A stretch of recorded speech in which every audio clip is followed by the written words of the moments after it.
하나님께서는 우리에게 말씀하실 때 많은 경우에 상징을 통해서 말씀을 하시죠. 그래서 다니엘과 요한계시록 예언서에만 상징이 가득하게 있는 것이 아니라 예수님께서 말씀하시는 비유 가운데 전부 상징으로 말씀하신 것이고, 또한 과거에 일어난 역사적인 사건들도 사실은 현대시대에 우리에게 거울이 되어서 상징적으로 우리에게 영적인 교훈을 계속해서 말씀해 주시고 있는 것입니다. 하나님께서 우리 인간들에게 이 지성을 주셨는데 그런 상징들을 이해할 수 있도록 그렇게 우리 지성을 주시고, 또한 그러한 언어로 우리에게 이제 말씀을 하십니다. 그래서 이 시대가 아무리 흘러도 역사나 시간이나 전통이나 문화, 배경, 언어, 그런 건 다 초월해서 누구에게나 주님께서 교통하실 수 있게, 말씀하실 수 있도록 상징을 통해서 역사하시는 것입니다. 상징을 통해서 이렇게 기록해 놓으시면 한 1000년 후에, 2000년 후에도 주님께서 똑같은 의미를 우리에게 전달해 주실 수가 있기 때문에 그렇게 하신 것을 우리가 알 수 있습니다. 참 하나님께서 우리 마음을 창조하시고 만드신 것은 참 정말 놀랍죠. 그렇죠? 어떤 그 신경외과 의사도 이 인간의 두개골을 쭉 톱으로 잘라서 이렇게 좀 열어놓은 다음에 마음이 여기에 있구나, 그렇게 하는 의사가 한 명도 없습니다. 마음은 볼 수가 없습니다. 마음은 우리 마음 속에 있는 기능입니다. 패컬티예요. 그렇죠? 우리의 펑션입니다. 그런데 그 마음의 역사라고 하는 것이 얼마나 신비한지 말할 수가 없습니다. 참 하나님이 영이시기 때문에 우리도 영인 것을 알 수가 있습니다. 우리가 개나 고양이를 앞에 갖다 놓고, 아니면 원숭이를 갖다 놓고 7자를 종이에 써가지고 이것이 7이라 7이라는 것을 아무리 이 상징을 설명해 주어도 그 개나 고양이는 이해할 수가 없는 것입니다. 아무리 제일 똑똑하다고 하는 그런 돌고래나 아니면 침판지를 갖다 놓고 얘기해도 그것은 이해할 수가 없는 것입니다. 또 이렇게 하트 모양을 그려놓고 바로 이게 사랑이란 말이야, 사랑, 이렇게 얘기해도 개는 그것을 이해할 수가 없어요. 그럼 우리 인간들은 그 상징을 이해합니다. 십자가를 보여주면 그것이 무슨 뜻인지 알기 때문에 우리 마음이 뭉클하고 콧날이 시큰하고 그런 경험을 하는 것입니다. 여러분, 십자가는 무슨 뜻입니까? 예수께서 당신의 죽음으로 우리 죄를 사하셨다는 뜻이죠. 우리를 구원하셨다는 상징이죠. 근데 십자가의 또 그 상징은 뭐냐면 하나님께서 우리를 사랑하실 때 끝까지 사랑하신 것을 상징하는 것입니다. 우리를 위해서 우리 인간이 갈 수 있는 최악의 길, 가장 어려운 길, 거기도 마다하냐시고 제일 끝까지, 마지막까지 끝까지 가장 참혹한 입장까지도 가신다고 하는 것을 나타내 보여주시는 상징이 십자가죠. 십자가는 인간이 당할 수 있는 가장 참혹한 죽음입니다. 주님께서 다른 그런 모양의 죽음으로 인간을 구속할 수도 있었겠습니다만은, 그러나 십자가를 지고 돌아가신 것은 우리를 향한 하나님의 뜻과 사랑을 그렇게 나타내 보여주신 것이죠. 꼭 십자가에 돌아가실 필요는 없었습니다. 그러나 그렇게 하신 이유가 있죠. 또 양을 죽여서 제사 드리는 것, 누룩이 없는 떡을 구워서 제사하라, 바쳐라.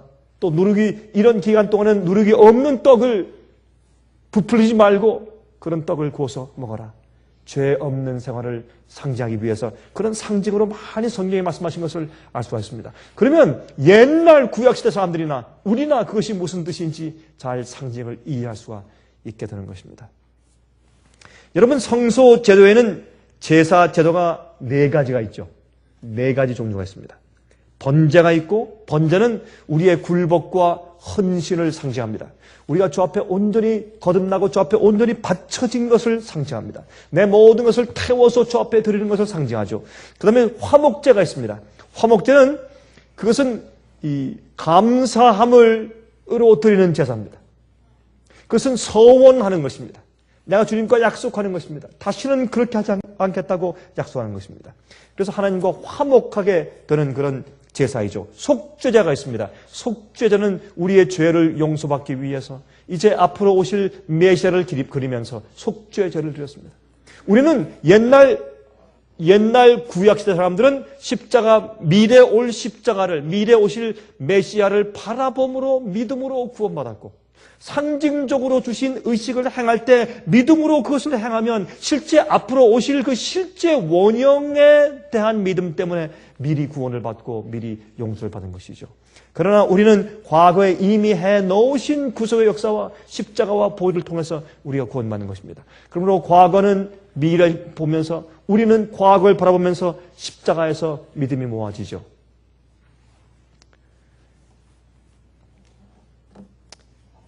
특히 번제는 또 한 가지요. 속건제가 있습니다. 속건제는 그건 trespass offering에서 속건제라고 하는 것은 뭐냐면 속죄제, sin offering과 trespass offering은 사실 같습니다. 속죄제와 속건제는 같은데 그것은 이 죄를 속함받기 위해서 죄를 졌을 때 가져가는 것이고, 자기 죄를 그 양이나 염소의 머리 위에 손을 얹고 다 죄를 고백해서 전가시킨 다음에 그 양과 염소를 죽이고 그 피의 보혈을 믿음으로 죄의 사함을 받는 그런 제사이죠. 그러나 속건제는 뭐냐면 똑같이 속죄제인데, 속건제는 뭐냐면 이 자기가 죄를 지었는데 특별히 어떻게 해요? 이웃의 물건을 파손시켰다든지, 아니면 성소의 거룩한 물건을 파손했다든지, 아니면 남의 물건, 남에게 거짓 증거한 것보다 남의 물건을 훔쳤다든지, 아니면 남의 물건을 가지고 정말 빼앗아 가지고 어디 도망가서 사기를 쳤다가 뭐 회개한다든지, 이런 식으로 다른 사람의 재물과 특별히 관계했을 때, 땅과 토지와 관계가 있을 때, 그때는 속건제를 드릴 때 그냥 회개하고 용서를 받는 것뿐만 아니라 그렇게 한 것에 대해서 다시 보상해 주는 일이 거기에 첨가되어야 합니다. 할 때 100%를 보상해 주고 거기다가 5분의 1, 20%를 더 얹어서 120%를 보상해 줄 것이라고 그렇게 명시되어 있습니다. 그렇게 하면서 죄를 용서받는 그 경험을 속건제라고 구약 성령의 성소 제도에서 붙였습니다. 그 중에서 우리의 매일의 헌신의 삶을 의미하는 것이 번제입니다. 번제는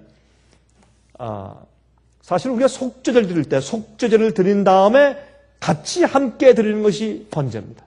또 속죄제를 드릴 때 또 어떤 땐 화목제를 같이 드릴 수 있고, 그래서 이 화목제나 번제는 우리 생애를 주 앞에 온전히 바친다는, 내가 이제 회개했기 때문에 내가 이제 과거의 옛생애를 내가 정리하고 내가 완전히 회개하고 이제 굴복하고 포기합니다. 이제 내 생애를 주님께 새롭게 완전히 바칩니다. 내가 이제 다른 새로운 생활을 살겠습니다. 라는 헌신을 상징하는 것이, 그것이 바로 번제고 그것이 화목제였습니다. 특별히 번제는 그러합니다. 그래서 이 성소 제도에 있어서 하나님께서 이스라엘 백성들에게 명령하시기를 아침에 번제 제물을 하나를 계속 태우고 또 저녁 때 또 한 마리를 태워서 하루 종일 또 밤새도록 24시간 동안에 이 성소의 번제단 위에서 번제의 연기가 끊어지지 않게 하라고 명령을 하셨습니다. 그것은 계속해서 주님 앞에 헌신하고 멀리서 저 성소를 바라보고 기도하는 이스라엘 백성들이 항상 마음 가운데 그 성소 뜰에서 올라가는 그 번제의 연기를 바라보면서 주님이시여, 나의 생애도 저렇게 완전히 연소되고 태워진 바 되어서 주 앞에 향기로운 제물이 되기 바랍니다. 그렇게 한 것입니다. 그것이 번제인 것입니다. 그래서 번제는 이 성소 안에서 끊임없이 태워져서 계속적으로 하늘로 올라가야만 했습니다. 여러분, 이러한 이 번제에 대한 상징을 가지고 사도 바울은 우리에게 이렇게 말씀을 하셨습니다. 우리 다 같이 로마서 12장 1절과 2절에 있는 말씀을 좀 펴서 같이 좀 읽어보도록 하겠습니다. 이런 상징을 가지고 여러분, 사도 바울은 로마서 12장 1절과 2절에서 다음과 같이 말씀을 해 두셨습니다. 우리 함께 읽어보도록 하십시다. 그러므로 형제들아, 내가 하나님의 모든 자비하심으로 너희를 구원하노니 너희 몸을 하나님이 기뻐하시는 거룩한 무엇으로? 산 제사로 드리라. 이는 너희의 드릴 무엇이라고요? 영적 예배니라. 우리가 교회에 와서 예배드리는 것, 이것만 예배가 아니라 우리 생애 전체가 영적으로 드릴 예배라 그렇게 말씀했습니다. 우리가 사는 전 생애와 우리가 일하고 먹고 마시고 하는 모든 일들 자체가, 내 삶 자체가 하나님께 드릴 영적 예배라. 이것이 바로 우리의 월십이에요, 월십. 진정한 우리 영적인 예배는 내 삶 자체이다. 그렇게 말씀을 여기 해 두셨습니다. 너희는 이 세대를 본받지 말고 오직 마음을 새롭게 함으로 변화를 받아 하나님의 선하시고 기뻐하시고 온전하신 뜻이 무엇인지 분별하도록 하라. 세상을 본받지 말고 마음을 새롭게 하여서 매일매일 주님의 뜻에 따라서 사는 것. 내 생의 모든 부분마다 내가 주님의 뜻을 따라서 이 세상 본받지 말고 계속 변화함 받으면서 주님의 온전한 뜻이 무엇인지 분별하고, 주의 뜻이 아니면 어떻게 하고요? 희생하고, 주의 뜻이면 하고, 내 의지가 그렇게 하길 원치 않아도 주 앞에 굴복시키고, 주님의 뜻이면 내가 싫어도 그렇게 하기로 결심하고 그렇게 행하고, 주 앞에 그렇게 할 수 있는 은혜와 능력과 소원 달라고 기도하고, 이것이 바로 영적인 예배입니다. 이것이 바로 산 제사라고 그렇게 이제 성령은 여기 말씀하고 있다고 말입니다. 그런데 여러분, 성소의 제사들은 죽은 제사를 드리는 것이죠. 그렇죠? 죽은 제사예요. 왜요? 동물들을 끌고 와서 죽입니다.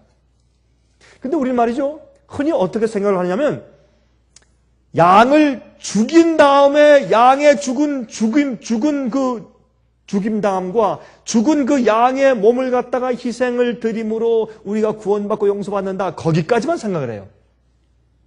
그건 그저 상징이죠. 예수님의 죽으심을 상징하는 것입니다. 그런데 우리가 예수님의 십자가를 이해할 때도, 나는 예수님의 죽으심으로 내가 용서받고 십자가의 죽으심과 희생으로 내가 구원받았다, 거기까지만 생각을 해요. 여러분, 아닙니다. 우리가 예수님의 죽으심으로 용서를 받고 구원 얻었으나 내가 현재 또 어떻게 살아야 돼요? 현재 뭘로? 주님의 사신 것처럼 나는 주님의 부활에 동참해서 주님과 함께 살아야 합니다. 그리고 주님의 죽음에 동참하는 것도 중요하지만은 주님의 부활에 동참해야 돼요. 그렇죠?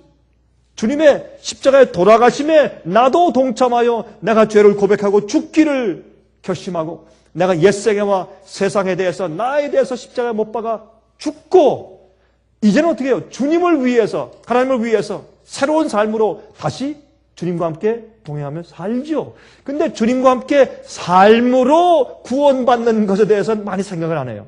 예수님의 죽으심으로 구원받은 것만 강조한단 말입니다. 그러나 여기서 사도 바울은 말하기를, 아니라 너희 몸을 산 제사로 주 앞에 드리라. 주 앞에 드리라. 그렇게 말씀을 했습니다.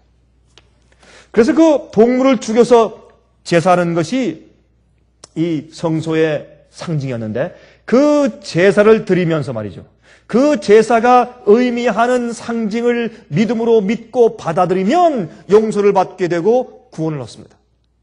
지금 이 양을 잡아서 제사드리면 그 양이 제사하는 그 양이 의미하는 그 상징을 믿음으로 믿고 받아들이면 용서를 받게 되고 구원을 받아요. 그러나 그 제사 자체는 아직도 상징이고 모형입니다. 다시 말해서 이 모형이 상징하는 원형, 그 양을 죽여서 태워서 제사하는 그 번제는 앞으로 오실 메시아가 당신이 당신 몸을 태워서 십자가에서 완전히 산 제사로 드렸지 않습니까?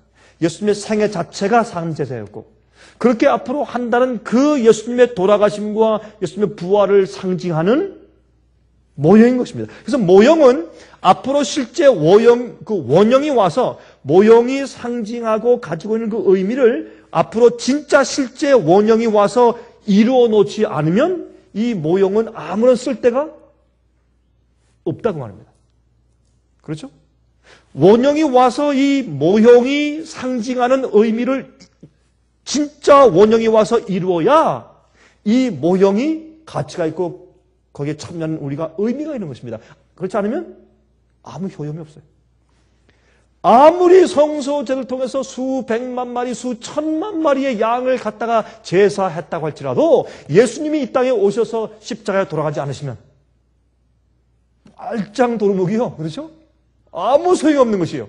그러므로 이 모형이라고 하는 것은 원형이 와서 모형이 상징하는 의미를 이루기 때문에 모형의 의미가 있는 것이고, 우리가 그 모형을 믿고 거기에 내 마음을 드릴 때 거기에서 하나님의 은혜와 구원이 흘러나오고 내 마음에 은혜가 충만해야 되는 것은 그 모형 자체가 하나님의 뭐예요?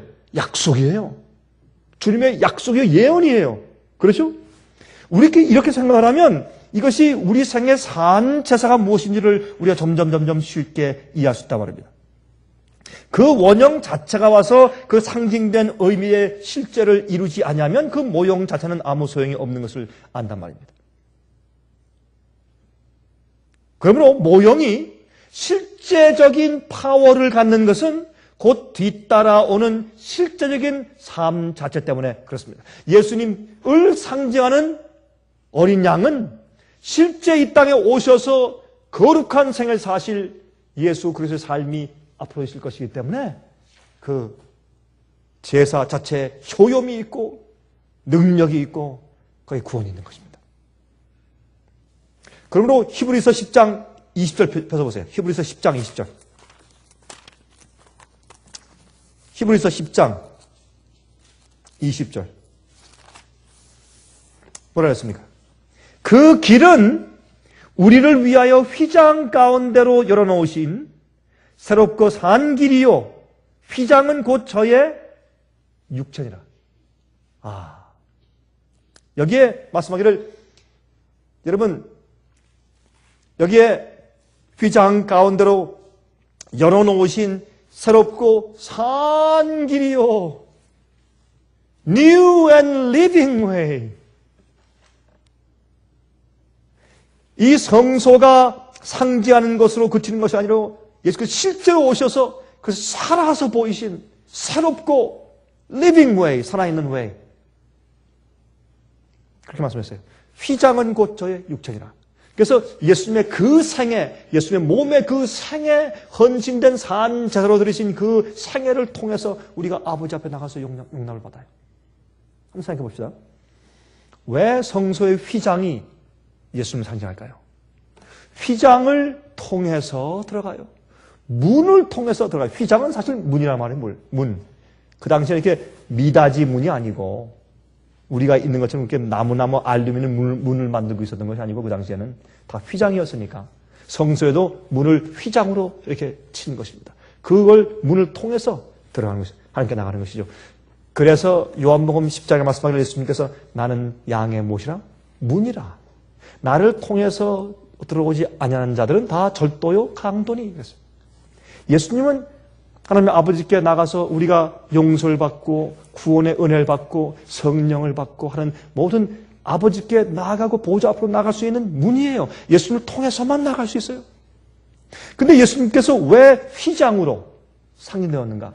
여러분 성소에 들어갈 때 보시면 뜰에서 성소에 들어갈 때는 이 기둥이 이 휘장을 걸어놓은 기둥이 몇 개입니까? 5개예요. 거기에 훅 이렇게 네일이 못이 이렇게 구부러진 못이 다 달려 있습니다.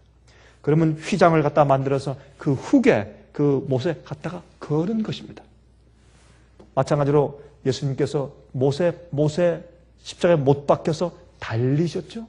휘장을 거기에 건 것처럼.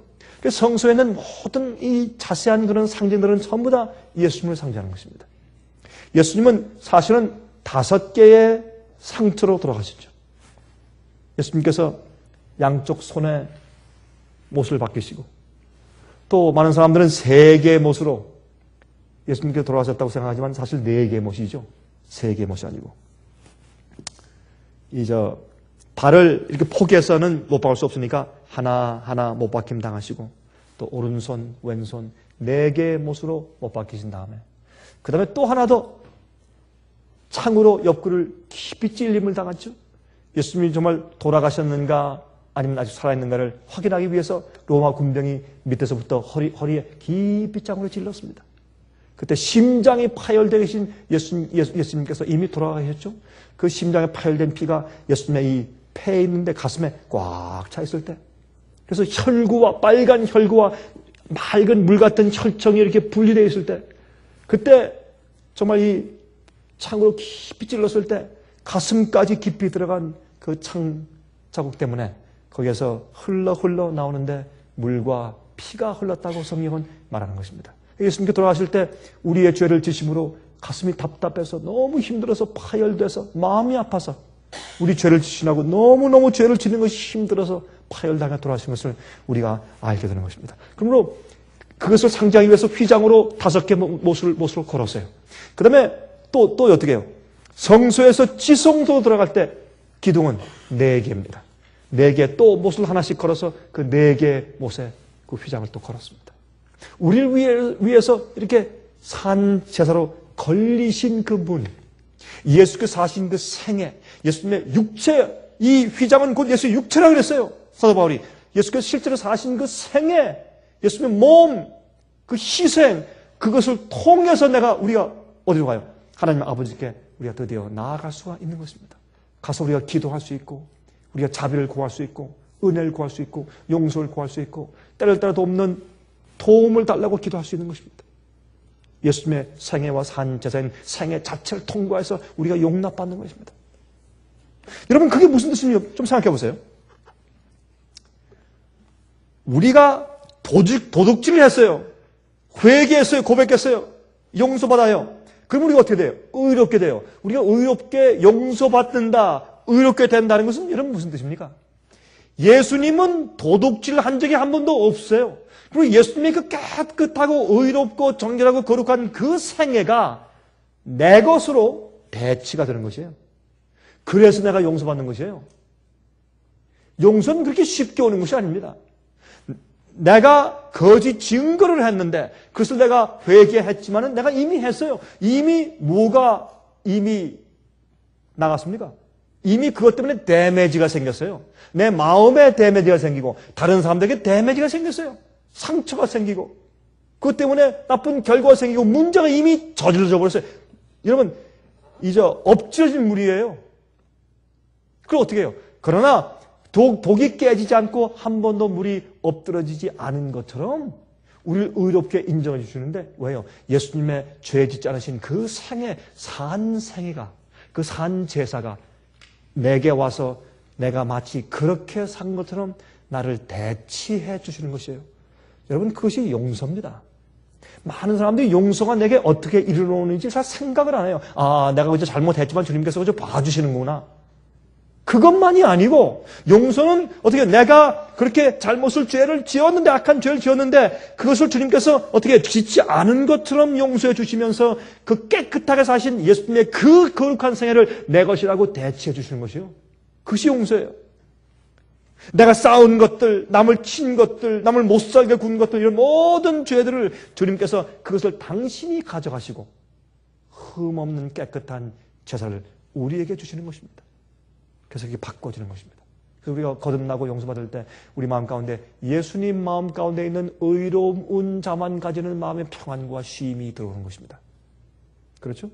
죄책감이 있고 괴롭고 어떨 줄 모르다가 우리가 고백하고 용서받고, 그렇죠? 또 인간들끼리는 화목하고 한 다음에 우리 마음 가운데 뭐가 생깁니까? 쉼이 생기고 기쁨이 회복되고 마음에 의로움이 생긴 다음에 평안이 생기죠. 조용해지죠. 예? 불안하지 않죠? 주님의 마음 가운데는 은혜와 의가 내게 대치되는 것이죠. 그래서 우리가 용서받고 구원받는 것입니다. 예수님의 죄 없는 삶이 그 산 제사가 우리를 위해서 바쳐진 것입니다. 그 제물이 우리를 구원하는 것이에요. 예수님의 죽음뿐만 아니라 예수님의 생애 자체가 우리를 구원하는 것입니다. 그런데 예수님의 의로운 생애가요, 우리의 죄된 생애를 대치하게 되는 것은 우리가 드리는 약속 때문에 그래요. 그렇죠? 주님이시여, 내가 이젠 다시는 과거의 옛생으로 돌아가지를 않겠습니다. 다시는 내가 그렇게 하지 않겠습니다. 라는 우리의 헌신과 약속 때문에 주님의 용서와 구원과 주님의 거룩한 흠없는 의가 내게 대치되는 그 놀라운 역사가 이루어지는 것입니다. 어디에 근거해서? 나의 회개와 나의 고백과 나의 서원 때문에. 그래서 번제와 화목제 같은 것은 이 속죄제를 드릴 때 같이 드려요. 속죄제를 드릴 땐 죄를 고백하고 죄를 위해서 드리는 속죄를 드린 다음에 그 다음에 번제를 같이 드려요. 번제는 주님이시여 내가 이제 내 삶이 주님을 위해서 산 제사가 되게 하시옵소서. 나는 이제 주님의 것입니다. 내 생애는 주의 것입니다. 내 위장이 주님의 것이고 내 귀가 주님의 것이고 내 눈이 주님의 것이고 내 삶, 내 손과 발이 다 주님의 것입니다. 그것이 번제입니다. 산 제사예요. 그 약속 때문에 용서와 구원이 내게 이르러오는 것입니다. 그러므로 용서받은 것은 우리가 회개 제사를 드릴 때에 한 약속대로 그렇게 살지 않으면, 다시 말해서 우리가 상징적으로 약속한 그 말대로 살지 않으면 그 구원은 우리의 것이 아닙니다. 그림자에 불과합니다. 그래서 산 제사를 드리라고, 죽은 제사가 아니라 산 제사를 드리라고 말씀한 것입니다. 여러분들이 요리하는 거, 요리할 때 어떻게 해요? 예? 하나님을 위해서, 주님을 위해서, 주의 영광을 위해서. 그렇죠? 가족들을 어떻게 하면 건강하게 해서 깨끗한 그런 생각과 머리를 가지고서 주님을 섬기게 할까? 일하는 거, 사업하는 거, 직장 생활하는 거, 내가 밭에서 일하는 것, 농사 짓는 것들, 모든 일, 노래하는 것들, 잠자는 것들, 내가 생각하는 것들, 내가 살아있는 제사예요. 죽은 제사가 아니에요. 내가 살아있어요, 지금. 살아서 생각하고, 예? 사는 모든 것이 뭐예요? 제사예요. 제사는 뭐예요? 드리는 것이요. 바치는 것이요. 산 제사. 내가 뭘 위해 사는가? 왜 사는가? 내가 생하는 모든 것 전체 그 자체가 offering. 제사가 희생이 되어야 할 것입니다. 그렇죠? 산 제사. 살아있는 제사. 빌립보 3장 10절에 말씀하기를 내가 그리스도와 그 부활의 권능과 그 고난에 참여함을 알려하여 내가 부활의 권능에 참여하고 그의 고난에 참여하고.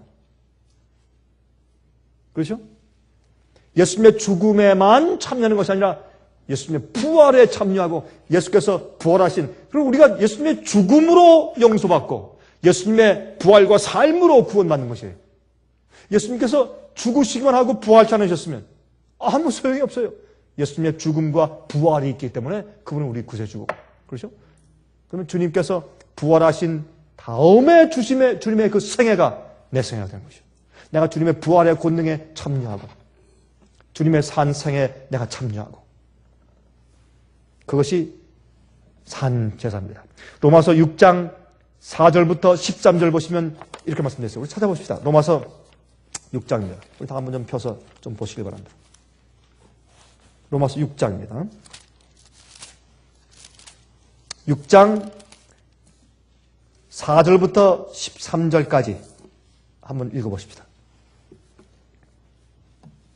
그러므로 우리가 그의 죽으심과 합하여 침례를 받음으로 그와 함께 장사되었나니 이는 아버지의 영광으로 말미암아 그리스도를 죽은 자 가운데서 살리심과 같이 우리로 또한 새 생명 가운데서 행하게 하려 하심이라. 우리는 예수님의 죽음과 합한 다음에 또 어디에도 합해야 돼요? 주님의 부활에도 합해서 주님께서 사신 것처럼 거기에 우리가 같이 동행해서 주님의 삶을 살아야 합니다.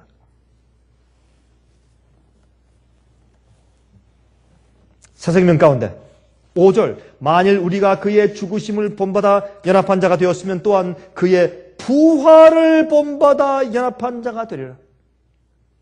예수님의 죽음에만 하나가 되는 것이 아니라 주님의 부활과도 하나가 되어야 돼요. 우리가 죄를 고백하고 죄에 대해서 과거의 옛세에 대해서 잘못 살던 내 뜻대로 살고 이기주로 살고 교만하게 살고 나를 위해 살던 생애를 십자가 못 받고 죽은 다음에 이젠 주님을 위해서 예수께서 이 땅에 사실 때 하나님의 아버지만을 위해 사신 것처럼 예수님의 부활에 참여해서 주님과 함께 사는 것이 그것이 구원입니다. 그렇죠? 예수님의 죽음에 참여한 다음에 예수님의 부활에도 참여하려 하미라 했어요. 연합한 자가 되리라.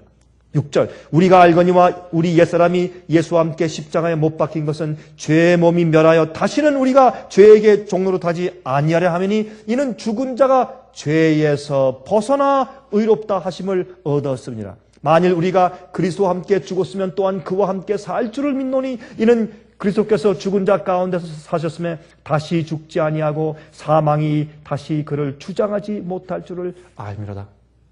마찬가지로 우리도 옛 생애가 옛 죄의 속성과 그 파워가 나를 더 이상 주장치 못하는 삶을 사는 것입니다. 10절 그의 죽으심은 죄에 대하여 단번에 죽으심이요 그의 살으심은 하나님께 대하여 살으심이니 이와 같이 너희도 너희 자신을 죄에 대하여는 죽은 자요 그리스도 예수 안에서 하나님을 대하여는 산 자로 여길지니라.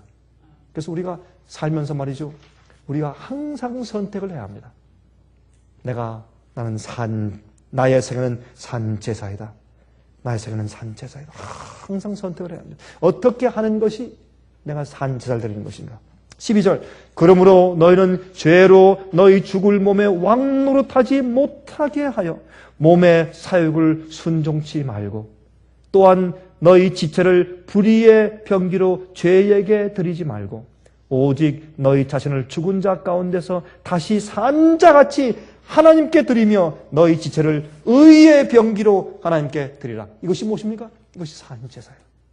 살아있는 제사. 우리가 양과 염소를 아니면 숫송아지를 갖다가 우리가 제물로 드렸으면 죄를 고백하고 용서받고 구원받았으면 그 다음에 어떻게 한다고요? 매일부터 매일매일 사는 것이 산제사이라.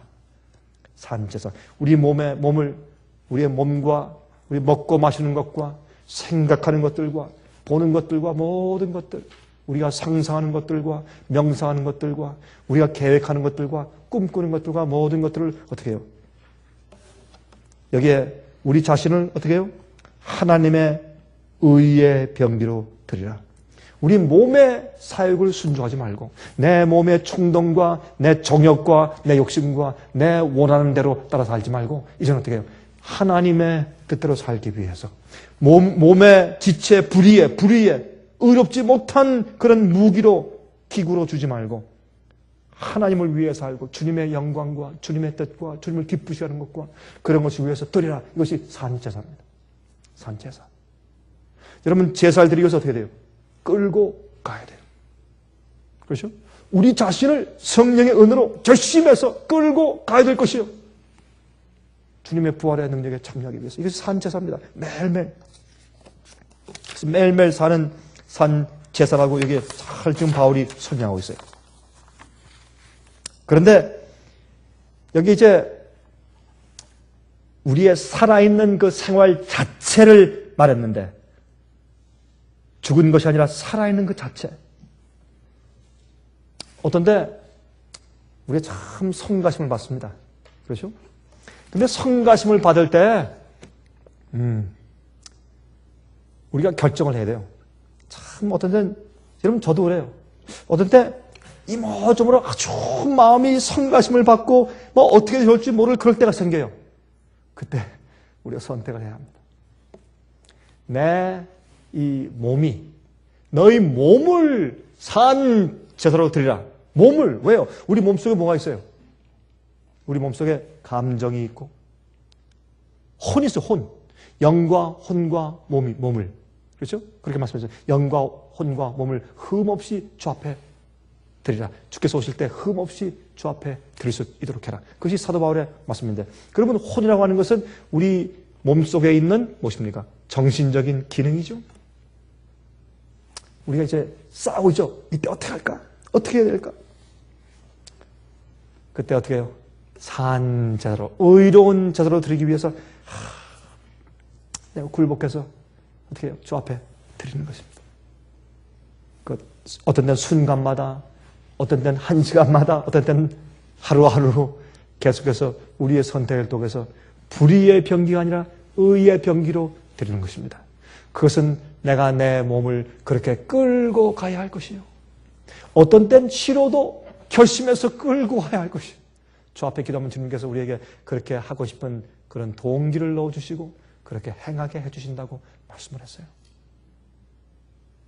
산제사. 그렇게 우리의 의지로 결정하는 것, 선택하는 것. 여러분 제가 이번 주에 저 학생들에게 제가 강의를 좀 며칠 하고, 제 주중에 강의를 좀 하고 들어왔는데, 제가 좀 이런 얘기를 했어요. 여러분 학생들이요, 기숙사에서 생활들을 하면은, 자꾸 이제 서로 간에 마찰들이 생겨요. 근데 어떤 때는 말이죠, 우리가 무엇에 대해서 좀 주의를 해야 되느냐 하면, 마음이 예민한 사람들, 그렇죠? 좀 예민한 사람들, 쉽게 헐뜯당하는 사람들, 이런 그런 사람들 있어요, 없어요? 있죠? 쉽게 상처받는 사람들, 예민한 사람들, 그 똑같은 얘기를 한마디 던져도 어떤 사람들은 그래 하고 아무렇지 않았는데 어떤 사람들 그 얘기를 하면요 굉장히 예민해가지고 그거 가지고 가가지고 잠을 못 자고 꽁꽁 앓고 말이죠. 고민하고 말이죠. 그렇게 해요. 그 성격이 다 달라요. 여러분 근데 아세요? 이 현대에 살고 있는 우리 현대인들은 거의 다가 정신병자들이에요. 여러분 그거 아시죠? 왜냐면 6,000년 전부터 타락을 했는데 그 타락한 결과가 계속 쌓이고 내려와서 말이죠. 지금 사람들이 굉장히 정신적으로 필요하고 세상의 삶과 모든 것들이 그래서 스트레스도 많고 조금만 상처를 쉽게 받고 조금만 화를 내고 조금만 하면 그냥 아주 성가시고 말이죠. 그래요. 그러니까 아주 예민한 시대에 살고 있어요. 그래서 어떤 데 말이죠. 그런 상처를 받으면 어떻게 하는 거 우리가? 어이구 저 사람한테는 조심해야 돼. 말할 때 조심해야 돼. 함부로 말하면 큰일 나. 잘못하면 오해한다. 말주의해. 이렇게 하잖아요, 우리가. 그래서 우리가 그러므로 참 우리가 마음이 성가심을 받기를 참 성가심 받기가 쉬워요. 요즘 시대는 특별히 그러합니다. 여러분, 근데 여러분과 저에게 가치를 주는 것이 뭔지 아세요?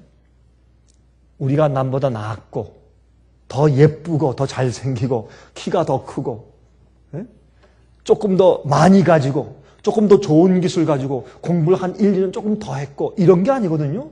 그런 것 때문에 우리 삶에 가치를 준다면 그건 아무런 가치가 없고 그건 정말 허무한 것이요. 그게 전도서예요. 모든 것이 허무해요. 근데 무엇이 가치를 줘요? 여러분 한 번은 말이죠.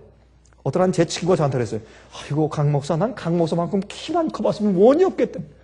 자기는 자기가 가지고 있는 것은 몽땅 다 없어도 강 목사만큼 키만 컸으면 참 원이 없겠다. 그런 얘기를 한 번 한 적이 있어요. 누가 저한테. 예? 자기는 키가 작으니까 연을 못하겠대. 그렇게 누가 저한테 한 얘기가 있어요. 옛날에. 지금도 있잖아요.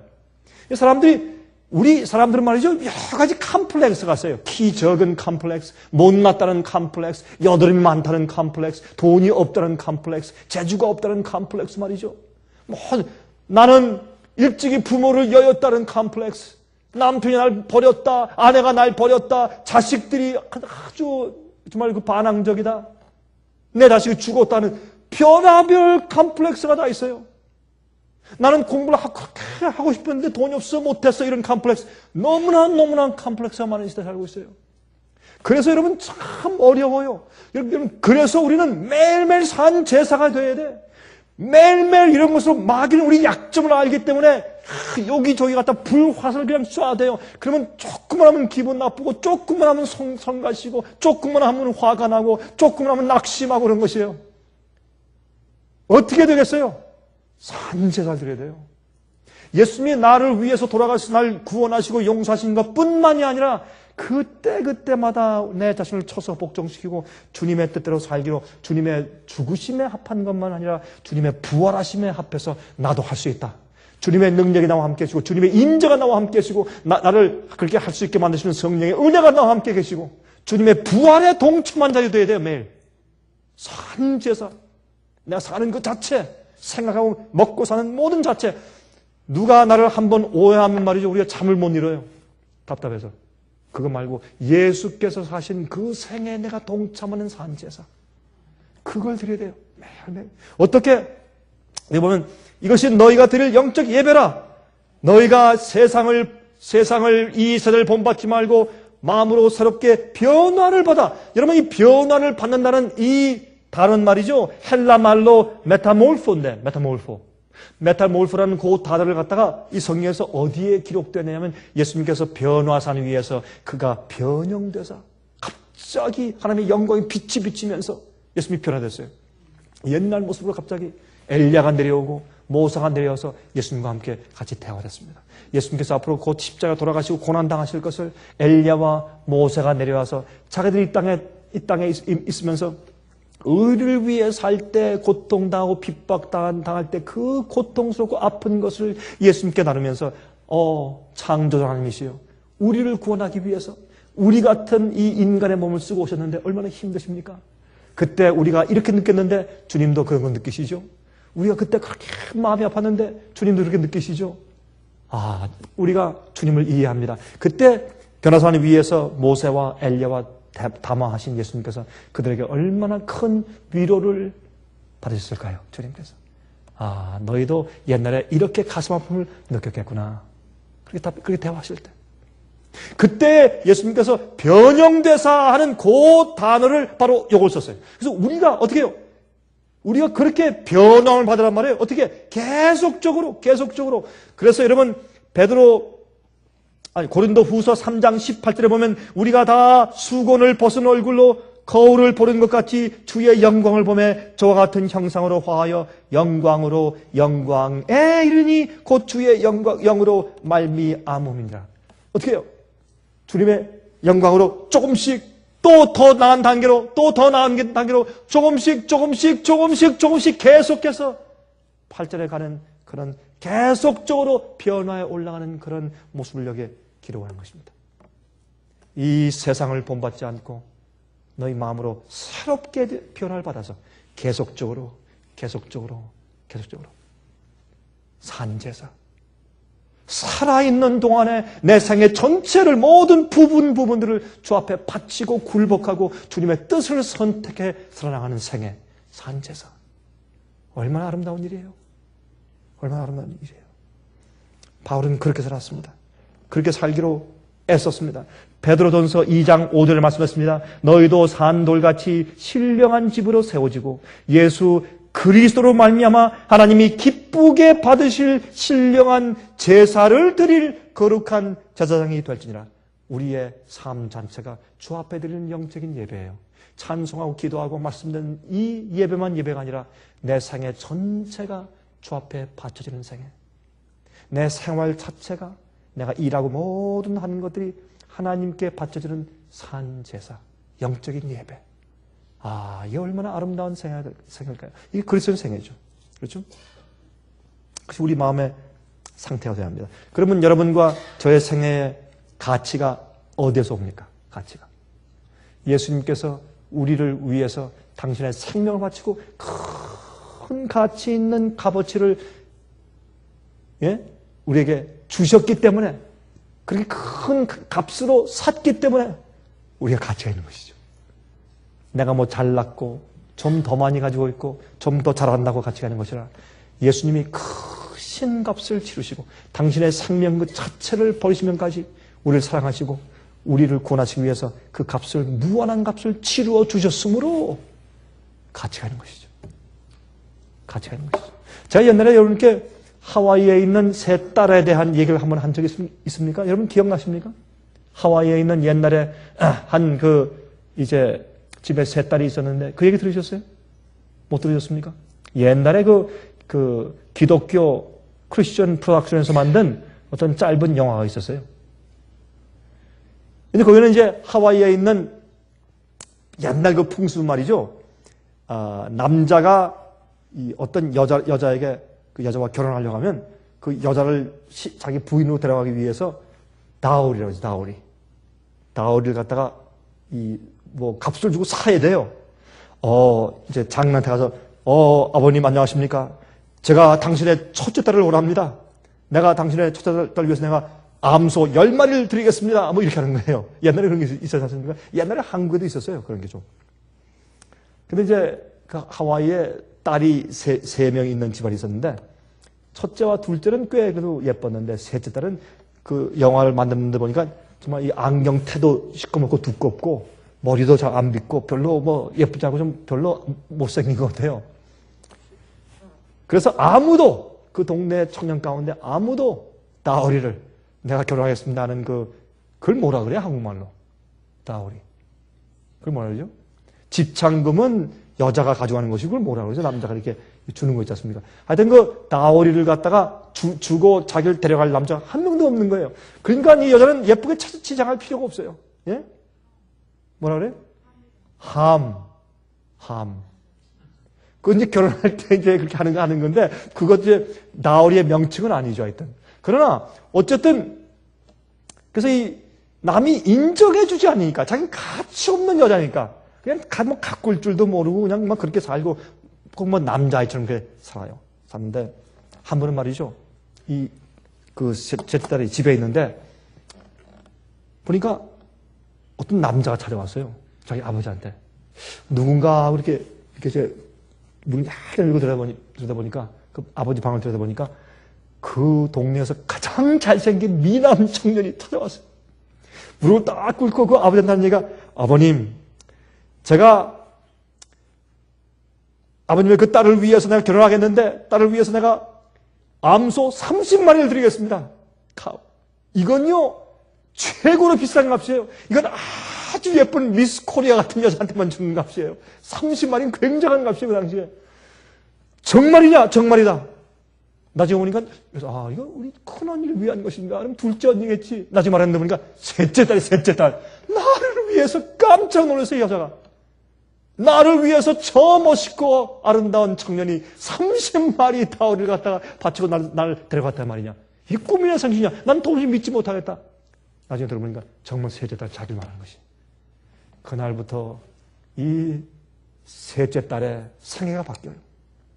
얼굴이 밝아지고, 예? 두꺼운 안경테가 벗어지고, 머리를 예쁘게 빗고, 목욕을 하고, 얼굴에 뭘 좀 바르고, 가꾸기 시작하고, 옷도 좀 깨끗이 입고, 걷는 모습도 당당하고, 아주 미소가 넘치고, 얼굴에 빛이 나요.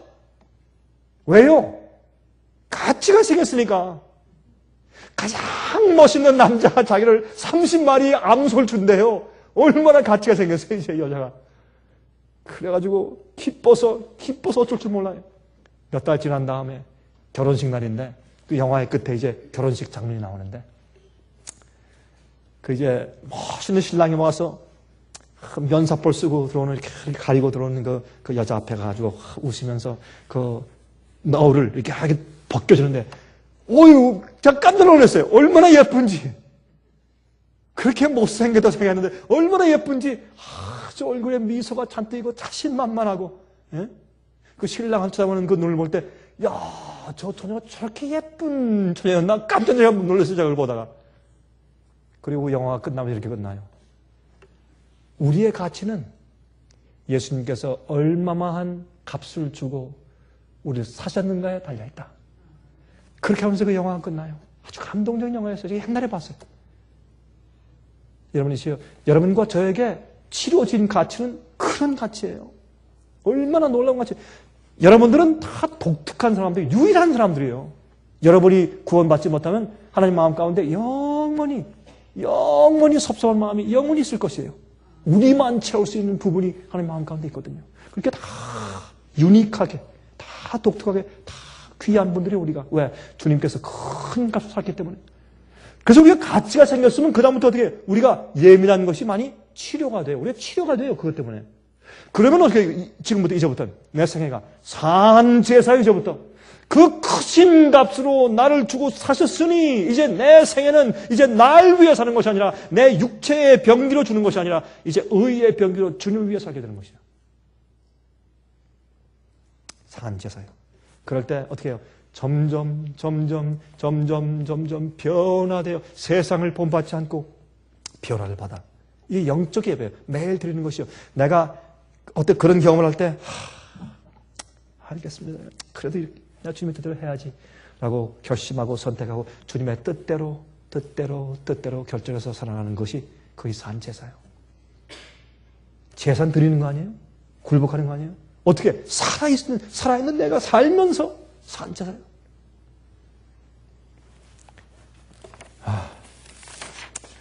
그렇게 살면 주님께서 얼마나 큰 은혜로 우리에게 보상하시겠습니까?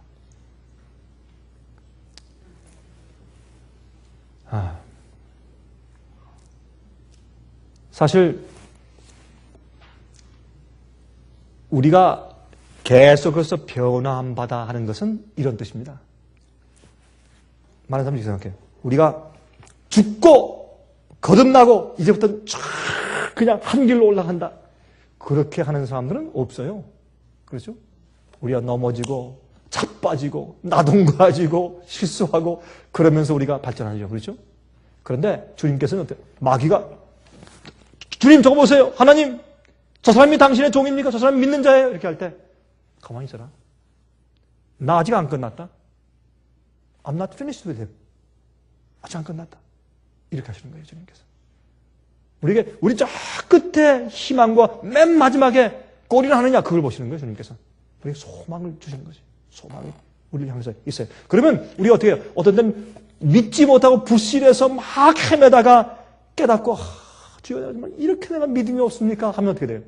조금 믿음이 자라요. 그 자라다가 또 어떻게 또 실망할 때 또 넘어지다가 어떻게 해요? 그 다음에 또 일어나서 자랄 때 조금 더 자라, 조금 더 올라가. 그렇죠? 어떤 때 남에게 잘못하다가 내가 이렇게 하면 안 되는데 내가 왜 이래? 내가 이것밖에 안 되나? 하고 또 낙심하고 또 실망하다가 어떻게 해요? 일어나면 어떻게 해요? 그 다음에 어떻게 해요? 조금 더 자라. 그렇죠? 비가 오고 뜨겁고 힘들고 바람이 불고 그러면서 싹이 자라잖아요. 자라서 나무가 되는 것처럼. 나중에 또 한 번 또 꼬꾸라지면 또 내가 왜 이러지? 하고 일어나면 그 다음에 어떻게 해요? 조금 더 자라. 조금 더 자랐어. 나중에 여러분 어디 여행을 좀 갔다 와서 보면은 우리 집 감나무가 이렇게 금방 컸어? 야 오이가 이렇게 컸네 금방 이렇게 돼버리죠. 우리가 모르는 사이에 우리가 계속 주님 바라볼 때 우리가 좀 더 주님의 형상으로 조금 더 계속 발전해서 자라는 것입니다. 여러분 그런 경험이 그 계속적인 영광으로 변화받는 경험이 우리 속에 있어야 되고 그래서 그것을 우리가 주 앞에 매일매일 산 제사로 사시기를 간절하게 바랍니다. 하늘에 계신 우리 아버지, 우리를 속죄하시기 위해서 치르신 너무나 무한하신 희생을 인해서 감사 찬송을 드립니다. 그래서 우리가 가치가 생겼고 그래서 우리 마음속에 쉼과 용기가 생깁니다. 주님이시여 우리 생애를 바쳐서 하나님 위한 의의 기구로 사용케 도와주시옵소서. 매일매일 변화를 받아 성장케 하시고 의로운 삶을 살게 해주시옵소서. 우리의 육체의 소욕대로 살지 않게 하시며 우리의 사는 모든 것들이 먹고 마시고 생각하고 계획하고 일하며 사귀고 대접하고 사는 모든 것들 산 제사 되게 해주시옵소서. 주의 성령으로 우리 마음을 매일매일 그렇게 인도해 주시기를 살아계신 예수 그리스도의 귀하신 이름을 의지하여서 간절하게 기도합니다. 아멘. 은혜 많이 받으셨습니까? 지금까지 들으신 이 생애빛 예배 설교는 간절한 마음으로 진리를 찾는 분들과 정직한 양심으로 말씀을 받아들이고 언제나 진실이 무엇인지를 생각하는 그리스도인들을 위한 말씀입니다. 주변 가족들이나 친지들 중에 말씀을 사모하고 순결한 신앙을 갖기 소원하는 분들이 계시면 생애빛 예배 설교 테이프를 소개해 주시기 바랍니다. 매주 원하시는 분들의 가정으로 직접 배달되는 생애빛 예배 설교는 개인의 신앙 부흥이나 소규모 그룹 예배를 위하여 비디오와 오디오 테이프, DVD, CD로 제작되었습니다. 생애빛 예배 설교 테이프를 원하시는 분들은 1-877-704-1004번으로 전화하여 주시기 바랍니다. 생애빛은 각종 미디어, 즉 출판물, 텔레비전, 비디오, 오디오 카세트 테이프, DVD, CD, 그리고 웹사이트를 통하여 복음을 전하는 미디어 선교 기관입니다. 생애의 빛에서 이루어지는 선교 사업을 크게 5가지로 나누어 소개하면 다음과 같습니다. 첫째로 생애의 빛은 가정과 건강과 참된 신앙을 소개하는 월간지 살아남는 이들을 매달 발간하고 있습니다. 가정과 건강 문제뿐만 아니라 참된 신앙과 성경에 나타나 있는 중요한 진리들에 대하여 매달 깊이 있게 다루는 최고의 신앙지입니다. 둘째로 생애의 빛은 미국의 주요 도시에서 텔레비전 선교 방송을 하고 있습니다. 많은 분들은 생애의 빛 선교 방송을 통하여 복음을 발견하고 새로운 생애를 살아가고 있습니다. 셋째로 생애의 빛에서는 우편 통신을 통하여 평신도들의 성경 연구를 도와드리는 성경 통신학교를 운영하고 있습니다. 성경에 나타나 있는 중요한 문제들에 대하여 체계 있게 공부하기를 원하시는 분들은 성경 연구 단기 코스와 계시록을 통한 성경 교리 연구, 또한 요한계시록 연구 과목을 신청하시기 바랍니다. 교재 및 모든 비용이 무료인 생애의 빛 성경 연구 과정을 통하여 복음과 예언 문제를 가장 쉽고 체계 있게 공부하시기 바랍니다. 넷째로 생애의 빛은 예언 연구를 위하여 특별하게 제작된 비디오 시리즈를 나누어 드리고 있습니다. 성경 구약과 신약의 대표적 예언서인 다니엘서와 요한계시록을 처음부터 마지막까지 자세하게 해설해 드리는 예언 연구 비디오 시리즈를 통하여 많은 분들이 성경과 미래에 대한 새로운 시야를 가지고 살아가게 되었습니다. 마지막 시대의 복음과 비밀이 담겨져 있는 다니엘과 요한계시록 비디오 시리즈를 신청하셔서 새로운 영적 부흥을 체험하시기 바랍니다. 다섯째로 생애의 빛은 강병국 목사님의 예배 설교가 담겨져 있는 비디오와 오디오 테이프, DVD나 CD를 원하는 모든 그리스도인들에게 나누어 드리고 있습니다. 매주 생애의 빛 예배 설교 테이프를 받기 원하시는 분들은 생애의 빛으로 연락하여 신청하여 주시기 바랍니다. 끝으로 생애의 빛 선교 사업에 대해서 좀 더 자세하게 알기 원하시는 분들은 웹사이트 www.sostv.net를 방문하시기 바랍니다. 생애의 빛 웹사이트에는 지금까지 나온 모든 월간지와 비디오 테이프과 텔레비전 방송물들을 누구나 무료로 보실 수 있도록 준비되어 있습니다. 지금까지 소개해드린 생애의 빛 선교 교재들 중에서 원하시는 책자나 테이프 있으시면 무료 전화 1-877-704-1004번으로 신청하여 주시기 바랍니다. 미국 동부 시간으로 월요일부터 금요일까지 9시에서 5시 사이에 전화해 주시기 바랍니다. 그럼 다음 시간까지 안녕히 계십시오.